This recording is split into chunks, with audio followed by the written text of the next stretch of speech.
சித்திரை மாதத்தில் வரும் பௌர்ணமி மிகவும் முக்கியத்துவம் வாய்ந்தது. சித்திரை நட்சத்திரமும் பௌர்ணமியும் சேர்ந்து வரும் நாள் சித்திரா பௌர்ணமி நாளாகும். இந்த நன்னாளில் கிரிவலம் செல்வது மிகவும் சிறப்பு. இன்று கடல் மற்றும் புனித நதிகளில் நீராடினால் பாவங்கள் அகலும் என்பது நம்பிக்கை. சித்திரம் என்றால் உடம்பு என்று ஒரு பொருள் உண்டு. குப்தன் என்றால் கணக்கு.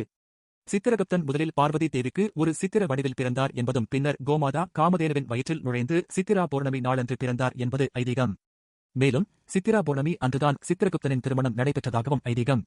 யமலோகத்தில் மனிதர்களின் பாவ புண்ணிய கணக்குகளை எழுதும் சித்திரகுப்தருக்கான விழாவாக இந்நாள் கொண்டாடப்படுகின்றது. சித்திரா பௌர்ணமி நாளில் விரதமிருந்து சித்திரகுப்தரை வணங்கினால் அவர் நமது பாவ கணக்குகளை குறைத்து நற்கணக்குகளை அதிகமாக்குவார் என்பது காலம் காலமாக இருந்து வரும் நம்பிக்கை. இன்றைய நன்னாளில் சித்திரகுப்தரை வணங்கினால் முற்பிறவியில் செய்த பாவங்களும் இப்பிறவியில் செய்த பாவங்களும் அகலும் என்பதும் ஒரு நம்பிக்கை. ஒரு சமயம் கைலையில் பார்வதி தேவி தங்கப் பலகையில் சித்திரம் ஒன்றை வரைந்தார். அந்தச் சித்திரத்திற்கு சிவனாரி உயிர் கொடுக்க வேண்டினார். அந்த வேண்டுகோளை ஏற்று சிவபெருமானும் சித்திரத்திற்கு உயிர் கொடுத்தார். இவ்வாறு சித்திரத்தில் இருந்து தோன்றியதால் அவர் சித்திரபுத்திரன் என்றும் சித்திரகுப்தர் என்றும் அழைக்கப்படலானார். யமதர்மராஜர் தம் பணியின் கடுமை காரணமாக தமக்கு ஒரு உதவியாளர் வேண்டும் என சிவனாரிடம் பிரார்த்தித்தார். அந்த வேண்டுகோளை ஏற்று சிவனார் சூரிய தேவனின் மனதை மாயையில் ஆழ்த்தினார்.